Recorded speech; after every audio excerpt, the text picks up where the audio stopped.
Hey, what's going on, guys? So today I want to fix something that just happened while I was at school. It's something minor, it's pretty easy to do. But here I'm going to show you how to do the steps to replace this sway bar link down here.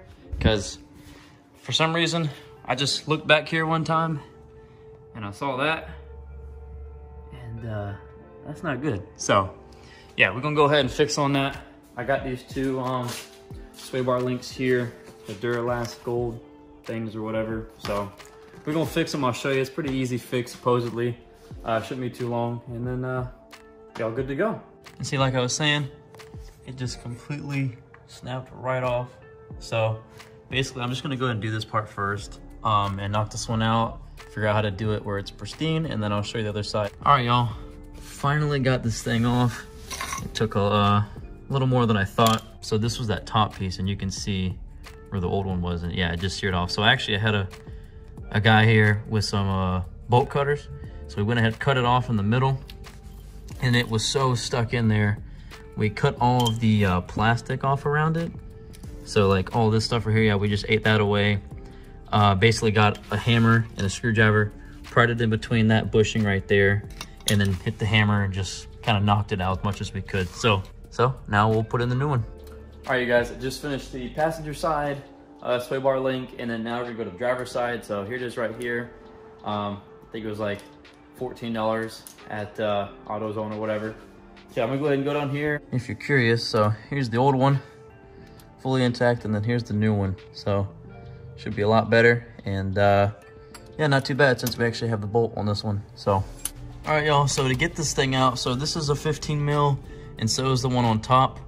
None of those over there would fit anything up top, so I just had to get a long one, hold it down, and then get another one here, and then do the one on the bottom. You're gonna need some WD-40, so spray the living crap out of the bolt up top, also the bottom, because it's been a pain to get off, but we're finally starting to get this out. All right, after you get that long freaking bolt out from there, there's gonna be tension here on this link right here from just the weight of the truck and the sway bar itself. So this isn't going anywhere.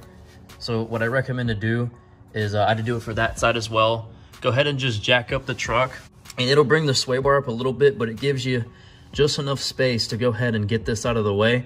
See, now that we got it jacked up, and I know I have to use my freaking stock jack because I don't have one, quick jack or anything, but yeah, see, now that this is jacked up, boom, perfect amount of room. Take that thing out. Now we'll get the new one in there, and actually for the new one, I think the middle piece that goes in between these two is a little bit longer, especially because it has those fat bushings on it that haven't been compressed yet. So you'll definitely need this to be lifted up, or for this to pivot right here.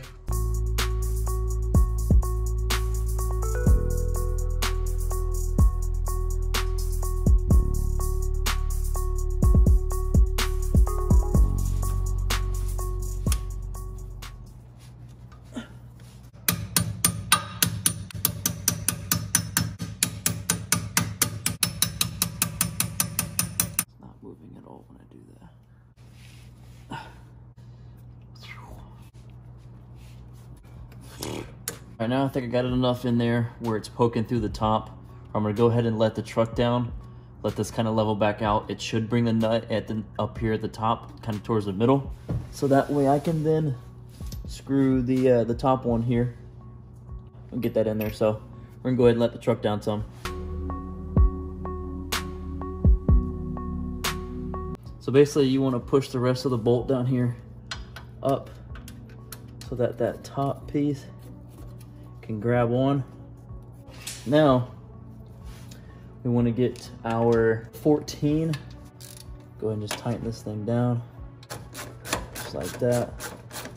It'll push it through the top. There it goes. I don't know if you heard that or saw that, but now the bushing just finally fell into that little hole slot. I think the spec sheet said 20 feet-pounds of torque, but we're just going to use the good old hand measurer tool thing and just see how that goes. And basically, you want to go ahead and torque it down to about, you want it to be pretty snug in all seriousness, but I think about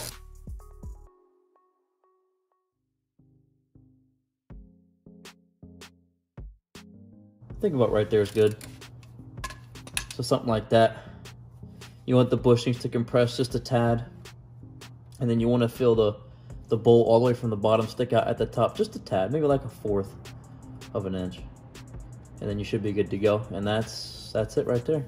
All right, and then it's kind of compressed about right there. Like I said, I don't have a torque wrench or anything, but yeah, I usually have it will stick out about that much at the top. So you want it to be pretty snug on there, but it doesn't have to be super tight. And yeah, so that's it. We got both of them on there. Got the passenger side on there too, and this guy over here. So that's the end of that. All right, guys. Well, that's gonna wrap it up right there. Honestly, for an install and having not many parts and like a good jack and everything like that, I mean, it probably wouldn't take you as long, but it took me probably like 2 hours, if not more. Like I said before, I got the Duralast gold ones. There's like AC Delco, or I think, or something like that. I don't know all the brands, but I bought those for like 16 a pop. So if one goes out on you, just go ahead and do the other one too. Like I said, that left side right there, the passenger side, just straight up like snapped off. So if anything, just check them, you know, for my subscribers. And then if you're here for that, that's how you fix it. That's gonna wrap it up for this one. Thanks for watching.